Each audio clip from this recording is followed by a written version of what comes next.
Hello and welcome to another edition of Currently in Quincy. I'm Joe Catalano, and today we welcome folks from the Old Colony Elder Services. The CEO, Nicole will be joining us shortly to talk about their expanded service area here into Quincy. First, though, we take a look at the weather and the news for you. Currently in Quincy, it's kind of hazy. It's 80 degrees right now. Another very summer-like day today.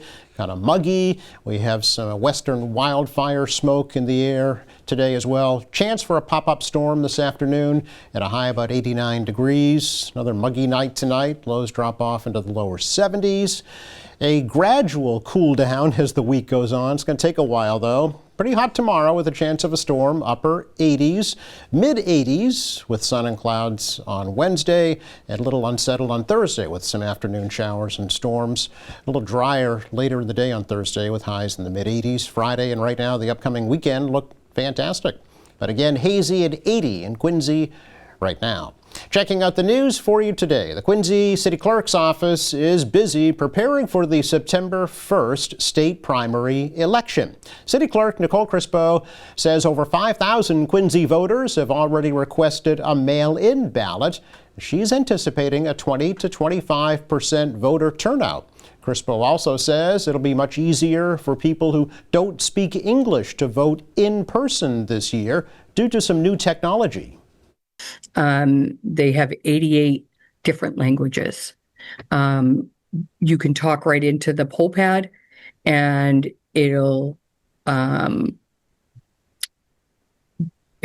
decipher whatever language you press. So we're excited about that. The translation has come so far, and we'll have those out at the polling locations, as well as, of course, the poll workers and all our signage.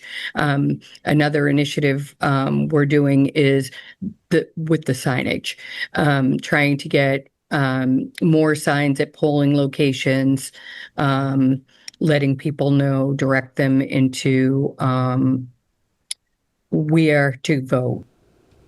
Crispo says there is intense interest in the race for Norfolk County District Attorney, as 7 candidates are vying for the seat that's being vacated by Mike Morrissey.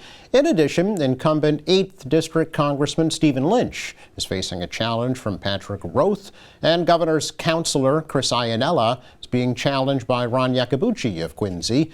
The Quincy state delegation is unopposed in the Democratic primary. Governor Healy now urging the Federal Emergency Management Agency to restore $7 million in grants that were recently clawed back from Massachusetts cities and towns.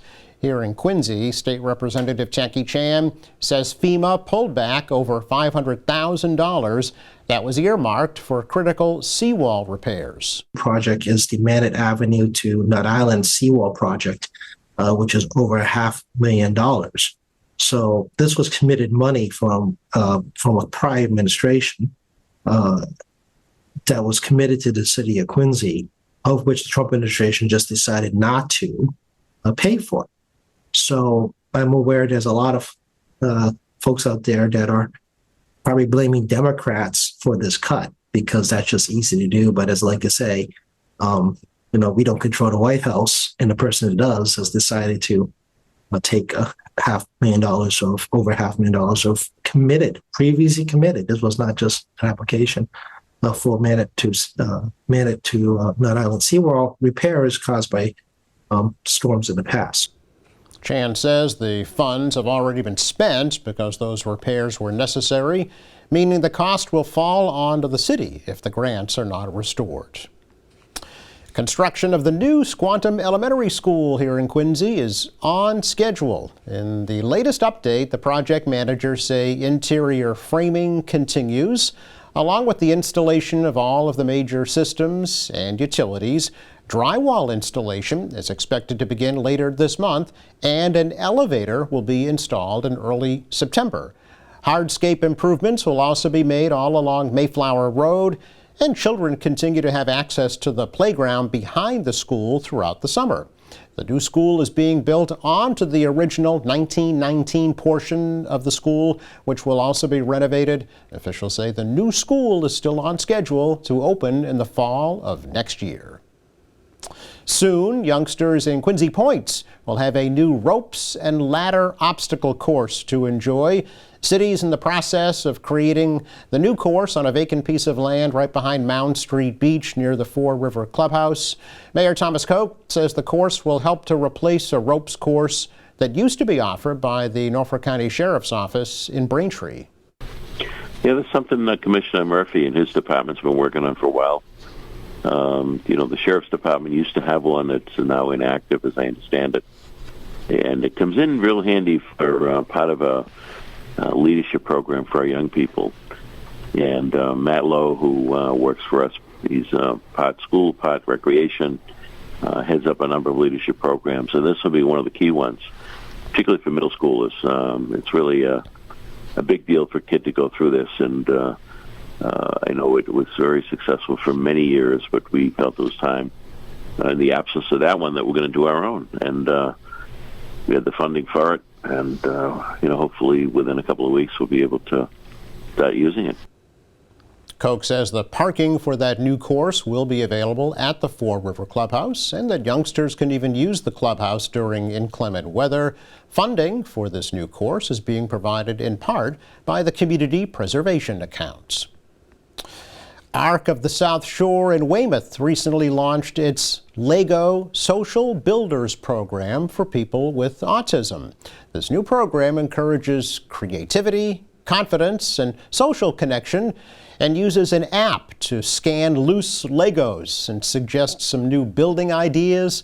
The ARC says those Legos were recently donated and provide participants a calm, sensory-friendly space while providing caregivers a bit of a respite.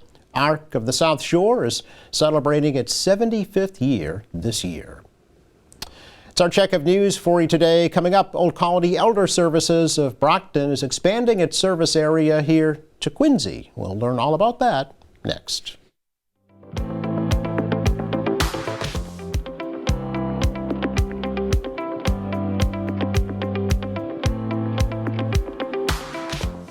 Welcome back. You may be aware that starting on July 1st, the folks at South Shore Elder Services of Braintree kind of changed their direction to become a different type of care provider for older folks. So Old Colony Elder Services kind of incorporated what South Shore Elder Services used to do in 11 different communities, including the city of Quincy.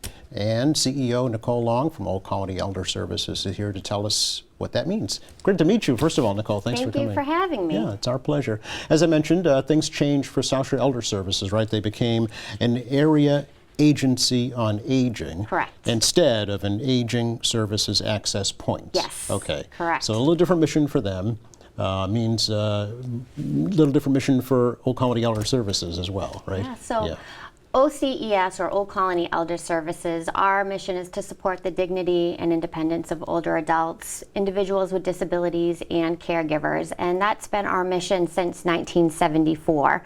But yes, on July 1st, we were really happy to have our designation by the Executive Office of Aging and Independence expand to include the 11 communities in the South Shore. That's in addition to the 23 communities that we previously served. So we now cover, Randolph, Milton, Quincy, Braintree, all the way down to Plymouth and to Wareham. Okay. So 34 communities now. Wow. Okay. So does that mean more staff at OCES? A lot more staff. Is that right? Yeah. Yes. Okay. Yes. We've been spending a lot of time recruiting and hiring new staff. We really focus on providing culturally competent and diverse services. So that's also reflected in our workforce. So really doing a lot to just expand to serve the individuals in this area. Yeah. Are some of the folks that were at South Shore Elder Services coming over to Yes. They are? Yes, okay. We're really happy to have some of those individuals come over, and now they work under OCES, and we really feel fortunate to have their experience and expertise of this area. Sure, yeah, and does that mean also more funding for OCES as well to Yes. handle the new area? Yes. Okay. Yeah, we have a very diverse financial portfolio. We have a very strong portfolio through the Executive Office of Aging and Independence, or AGE. Mm-hmm. That's our state contracts, and then we also also have federal contracts, and we are extremely fortunate to have a lot of donors that support our services to help us provide programs and financial scholarships that are otherwise unfunded without donors. So we're very, very lucky to have that support as well. Yeah. So tell us about yourself first, Nicole, a little bit about your background and how long you've been with OCES. Sure. Yeah, I've been with OCES since 2005. Oh, all right. So I started working in the Family Caregiver Support Program. That's a program that we still have, supporting caregivers of all ages, providing information and services. And I was very fortunate to have the opportunity to get involved with a variety of aspects of the business. I did a lot developing our housing programs, which are also still in existence, and just really loved the mission and the ability to get into the community. My background is in social work and criminal justice, but I really just love being able to provide a variety of services in a variety of ways to people that are most in need. And a lot of times people are just unaware of the resources that are available in their community. So getting that information out was just very, it was very rewarding for me. So I've been very fortunate to have had my career with OCES. And I'm still there and have no intention of leaving. Okay. So, well, let's pick up on that then. All right. Here's your opportunity to tell folks what OCES provides and who can benefit from those services. All right. So, yeah, we serve people of all ages, individuals with disabilities, individuals 60 and older, as well as caregivers. And we do that through a variety of programs. A lot of people are familiar with our home care services, and that is our ability to provide services in the home through a variety of contracted providers, providing personal care, homemaking, home health aid services, meal prep, laundry, a variety of things. But I also really like to tell people that in addition to those in-home services, we provide a variety of programs to provide information to help people understand the resources that are available, and also services to help people transition out of one setting to another. So there are individuals that live in long-term care settings, nursing homes, or they're in rehab, and they want to be back in their home and in their community. And so we have a variety of programs that help people understand what services can be put into place to help that transition, to help them live where they'd like as safely as possible with support, and also getting the support to their families. Caregivers are the unspoken heroes of so many situations. So we do have a family caregiver support program where the caregiver is actually the person we focus on. It's a full-time job. It is. Unpaid mostly. Most of the time, yes, unpaid. And very rarely do those individuals have time to think about themselves and the support that they need. So that's what that program is specifically about. We also provide nutrition services. So that is, we partner with a variety of community settings, councils on aging, community health centers, to provide community dining where people can go and have a meal with others and socialize. We also provide home delivered meals for people who can't come out of their homes, or maybe they just have limited transportation. So we can actually bring the meal to them. Is that Meals on Wheels? That's Meals on Wheels, yeah. And it's great. Not only is it a meal, but it is an opportunity to get a safety check and have a little bit of socialization with the awesome volunteers that we use to provide those meals. Okay, so that's probably one of the most recognizable programs, right, is the Meals on Wheels program. Yes. So for folks, say here in Quincy or your new service area that did receive those meals from South Shore Elder Services, then I'll be receiving them from OCES? Yes, correct.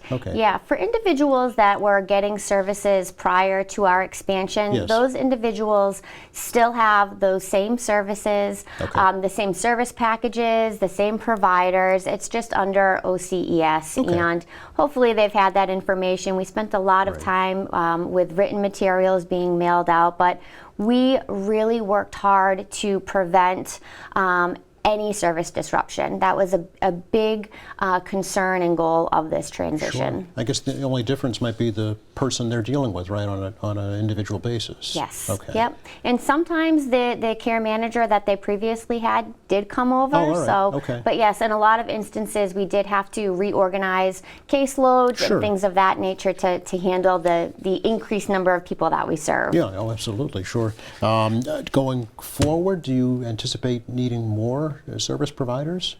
So we have, the way I look at service providers, it's in multiple ways. So for one, our direct employees who go out into the community, assess for the need of services and who determine what type and amount of services. That workforce is a direct employee of OCES, Okay. and yes, we are still hiring. Okay. So I always tell people, look at our website. Okay. We have a variety of positions from administrative support to direct care, going into the homes, doing assessments. And then we also contract with community providers, and those individuals have their own direct workforce that go in the home and provide the homemaking, the personal care, and Yep. things of that nature. Okay. So we're very fortunate to have a robust provider network, but we always tell people, if you have a service and you want to get involved with this network, to let us know, and there is a contracting process. Okay, very good. And how, Nicole, how do clients who receive services pay for those services, or do they have to? So it depends on Okay. on the services Okay. and their health insurance. So for an individual who's on Mass Health, for example, if they are looking for in-home services, they will not have a payment. Okay. For others, it's a sliding scale. So it depends on their personal financial situation, Okay. what that cost may be, and it would be a monthly co-payment.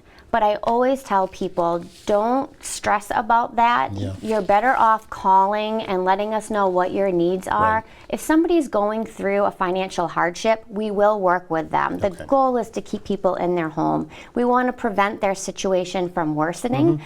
So we really try to be flexible and adaptive to those situations when there's a financial situation taking place. Yeah, and you can work with them through that, right, process to help Exactly. them determine where they stand. Absolutely. Yeah. There are a lot of variables figuring out the co-payment. I'm sure. So I always tell people, don't make an assumption Yeah. based on what your neighbor or your friend is getting. Right, yeah. You know, I heard let's- this, Yeah. or this one's doing this, so I can't do that. Yeah. Exactly. Okay, all It's a right. very personal situation, and a lot of things can cause the co-payment to vary. Okay, well, I know that the goal, the effort recently has been to keep folks in their home as long as possible. It's, for nothing else, it's the most cost-effective way to take care of them. Right? Absolutely. Yeah. That's why we try to get the word out about the in-home services Right. in education to help people understand their health needs and what can remedy the situations or just support.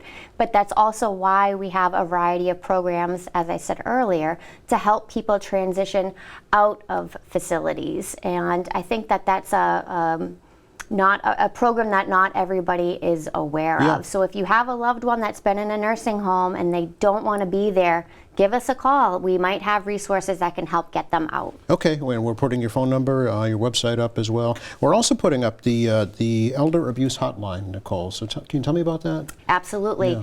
So we have a program called Protective Services, and that program, the staff in that program, they investigate situations where there could be elder abuse taking place. And if there is, the goal is to provide information and services to remedy the situation, to eliminate the abuse that's taking place. And that is a 1-800 number that people can call 24/7, Okay. share their concerns, Yep. and then that information gets funneled to my staff, who go out and investigate the situation.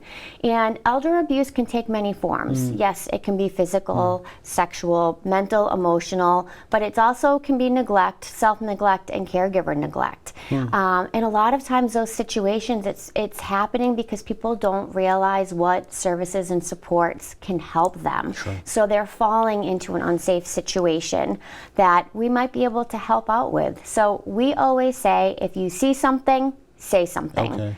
You don't need to be the investigator. Right. Just share your concern, and then we will follow up and take it from there. Okay. Financial abuse is another one I can Exactly. think Yep. of. Financial abuse. Thank you. Sure. And that's another great reminder. Yeah. So there is sometimes financial abuse, and we also have a money management program that falls under that Protective Services umbrella, and that is a free program, money management, where we have staff and volunteers that go into people's homes and help them balance their checkbook. Excellent. Yeah, that's just great. make sure everything ticks and ties out, right? Yeah.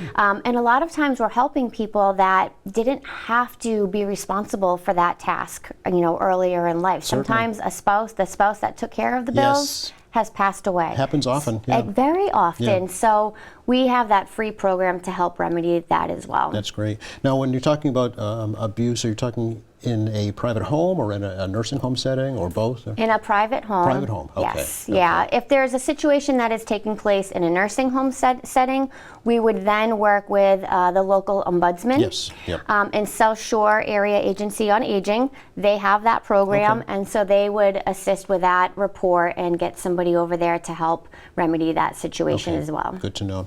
Yes. We have some pictures to show folks. Great. Give them a little snapshot of what OCES looks like and some of your different activities. So what are we looking at here, Nicole? All right. So this is an example. We do a lot of outreach in the community to get the word out about the services that we offer. So right here is an example of a vendor table that we have set up with our awesome staff that just go hand out goodies and brochures and help people understand what is available. We do a lot at the Councils on Aging with these events, but community health centers, really, we will set up a booth wherever there is a need. Okay. Quincy's part of your area now, so are you planning to come to Quincy with something like this? Absolutely, Yeah, okay. yes. We have our development director, Kimberly Bales, is working hard, getting the word out in the community. That's how we got connected to you. Yeah, she did a great job preparing us for this Yes. today. Yeah. So we are looking for new locations to go to get the word out. Okay. Will you be moving an office closer to the Quincy area, do you know? I know you have one in Brockton, one in Plymouth, right? Correct. Okay. Yeah. So we're going to keep our Brockton as our headquarters. Okay. It's a very large building. We have ample room there, Okay. and then we do have an office in Plymouth on Court Street. Both offices people can walk in and get information. Oh, okay. But they're really centrally located, close to highways, so it is really accessible to the whole area. Okay. Yep. So for now, we're going to keep those two locations. Okay, very good. Couple more pictures to show folks. Okay. One involves food, and who doesn't love a gathering around food, right? You're right, exactly. So as I said, we have community dining. Yeah. We have a variety of community dining sites at housing authorities. Oh, okay. So sometimes we'll do a lunch and learn. This team right here, these are individuals that are actually part of our Cultural Competence Committee. So as I mentioned, we provide culturally diverse and competent services. We hire a diverse workforce, and we really try to do a lot to educate our staff and the community. Yeah. And so this was an event where we were highlighting some Caribbean food and having an educational presentation. Okay, well, it's interesting. Your new expanded service area is very diverse. From Quincy down to almost the Cape, and all areas in between. A large immigrant population in some of those communities. So Yes. you're really trying to be sensitive to that, right? Yeah. Absolutely, yeah. We do get all of our information and brochures translated as well. Okay. In some of the the most utilized languages that we serve. So we do try to do quite a bit to be accessible. Yeah, just as you're aware, I'm sure, here in Quincy, huge Asian population Yes. that you'll have to probably adjust to, right, and address. Absolutely, Yeah, okay. absolutely. One more, you went to the State House. Yes, we do a lot of advocacy. You do? I was going to ask about that. Okay. We do a lot of advocacy, and this is an example of the team that went just recently for Lobby Day. We do this every year. Oh. We actually partner with all of the ASAPs in the state of Massachusetts. We come together for this event to really educate about the programs and where we have budget shortfalls. Good to know. So this was a great Okay. event. Good to know. Did it work? It did, it did. We're very pleased and thankful for the governor's budget. There's always areas of need, but some of our most utilized programs, we did receive some great funding, so we're fortunate for that. Very good. Are there volunteer opportunities at OCES, Nicole? There is. There are, yeah. And I know you said you will have our website listed for folks. Yes. We have volunteer opportunities there. Oh, Our okay. volunteer coordinator, Sedalia America, is fabulous. We are always looking for money management volunteers and drivers for the nutrition program. And then we also partner with other agencies in the community and sometimes help those agencies recruit. It really takes us all coming together, community agencies, to meet the needs. So we do try to help others as well. But for us specifically, we're always looking for money management and Meals on Wheels drivers. Good to know. Okay, we'll put the word out there as well. Thank you. Are there internship opportunities at OCS? There are. Yes, so we do a lot with social work students, licensed mental health clinicians, or individuals who are pursuing that.